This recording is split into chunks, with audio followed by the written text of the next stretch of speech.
Hindi mo alam sa sarili mo kung ang taong nasa harapan mo ngayon or yung lalaking kinakasama mo ngayon is kung ano nga ba yung intensyon niya sa'yo.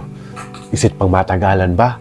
Or kung meron lang siyang gustong makuha sa'yo at iiwanan ka rin sa huli. Oo, alam ko, pumapasok to sa isip nyo lalong-lalo na bago pa lang kayo sa isang relasyon. So ngayong araw na to, bibigay ko sa inyo yung mga signs at kung ano nga ba yung mga intentions ng mga lalaki sa inyo, especially kapag bagong pasok pa lang kayo sa isang relasyon. Kung ito'y pang matagalan ba, or kung panghabang buhay, or kung panandalian lang. So bago yan, huwag niyo muna kakalimutan mag-subscribe sa channel na to.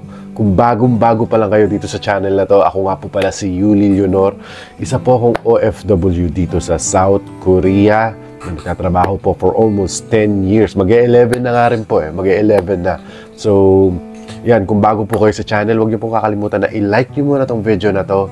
At, ayan, nakita niyo na siguro yung Instagram ko sa umpisa. Or nasa description po natin yung Instagram ko.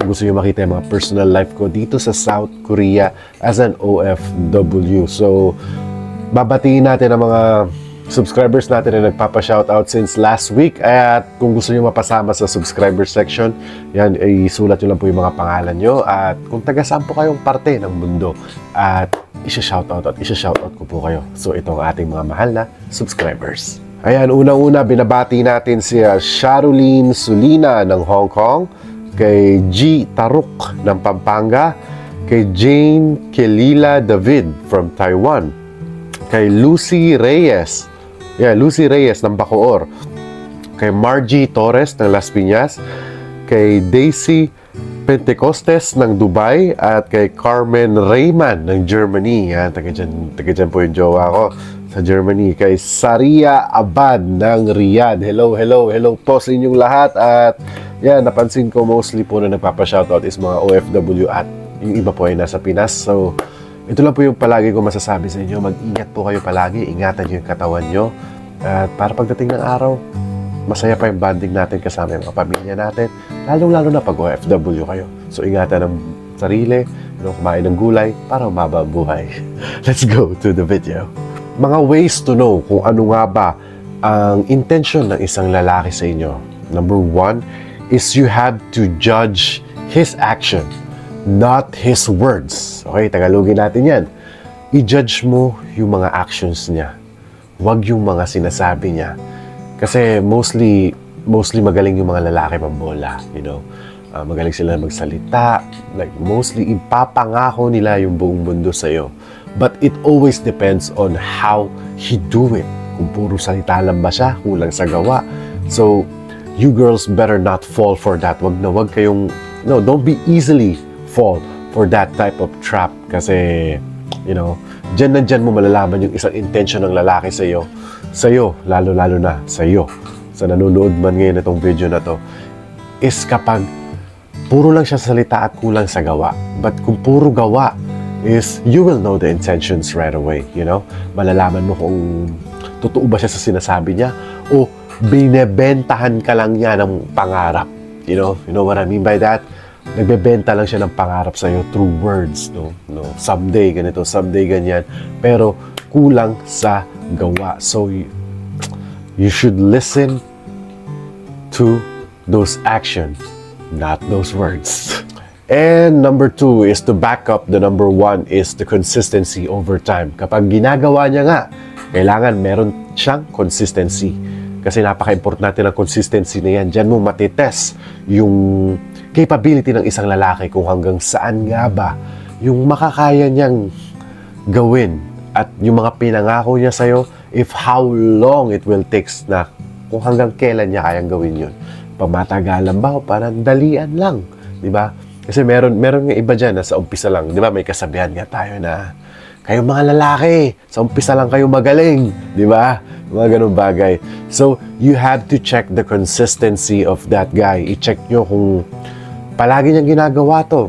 If it's, same old thing na nag-e-effort siya sa'yo up until 6 months to 1 year to 2 years to 3 years and so on and so forth. Kapag dire-diretso niyang ginagawa yan, that guy's intention for you is approved and clean. Up next is the rush to get you.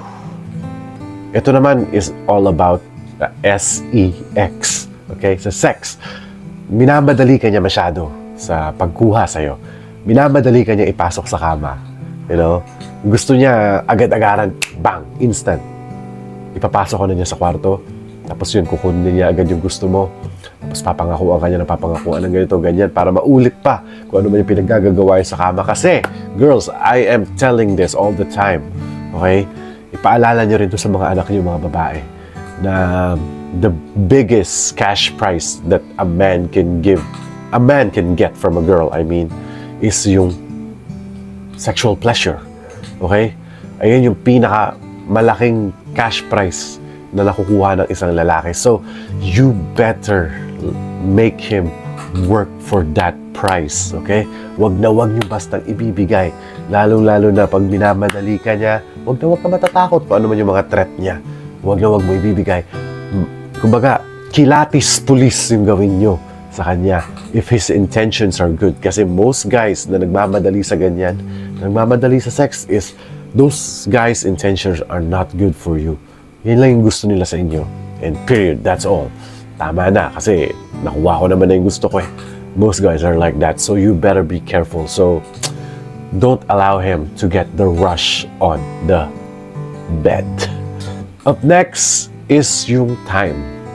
Time is really valuable. Kapag nagbibigay siya ng oras sa'yo, no matter na kahit nasa trabaho siya, or kung busy man siya sa mom niya or sa dad niya or kahit kanino dyan, he still make way, you know, magawa pa rin siya ng paraan para makasama ka niya, magbigay ng time sa'yo, and that is really, really valuable. So girls, if that guy right now who's with you is hindi nagbibigay ng masyadong oras sa'yo, yung oras niya lang is through text lang, hindi ka man lang niya kinikita, you know, effort, yung pag-effort dun sa pagpunta sa'yo, it's also a part of giving his time on you. So, kapag hindi ginagawa yan ng lalaki sa'yo, hindi siya naglalaan ng oras para sa'yo, you better think about that. At isip-isipin nyo na kung ano nga bang intention niya sa'yo. Alam mo na yan. And last but not the least is the test of patience. You know, kailangan i-test mo talaga yung pasensya niya. Kung hanggang kailan ba siya maghintay. Paghihintay sa makukuha yung matamis mong oo, na kayo na. Yung paghihintay kung may hinihingi man siyang bedroom fund sa'yo, di ba? You can test his patience all the time, and there's nothing wrong with that. Girls, take note of that one. Walang mali sa pagpapaantay kasi it only shows that you are showing your value to that specific guy. Kasi, you know, yung pagbigay mo ng mabilis na oo, yung pagbigay mo ng mabilis na sexual action is, you know, you are just showing up low value of yourself sa kanya. So, the more na pinapatagal ninyo yung mga bagay-bagay, the more na pinag-aantay mo siya, tinetest mo yung patience niya lalo, is the more na umaangat yung tingin namin sa inyo, girls. Okay? We guys love to strive. Gusto namin yung hirap, gusto namin yung, you know, yung kailangan, yung miles na tatakbuhin namin just to get you as a prize. You are the prize, girls. So, you know, the test of patience is really important. Kailangan i-test mo yung patience niya at para malaman mo kung ano nga ba yung intentions niya sa kanya. So, ang intentions ko lang sa inyo is para magbigay ng mga knowledge about love and everything about relationship and all about guys. You know, gusto ko makilala nyo ang mga lalaki. So, ano pang hinihintay nyo? Ba't hindi ka pa nakasubscribe? I-subscribe na po kayo sa channel ko at i-like nyo na itong video na to kung nagustuhan ninyo. And also, do not forget to follow my Instagram right here. Ayan, nakapalandra na po ang Instagram ko. I-click nyo na lang. Kung maka-ipipin ko na lang sa comment section mamaya. So yeah, maraming salamat po sa panunood. At thank you so much. Sa mga bagong subscribers, sa mga bago dito sa channel ko, maraming salamat din. At ako nga po pala si Yuli Leonor.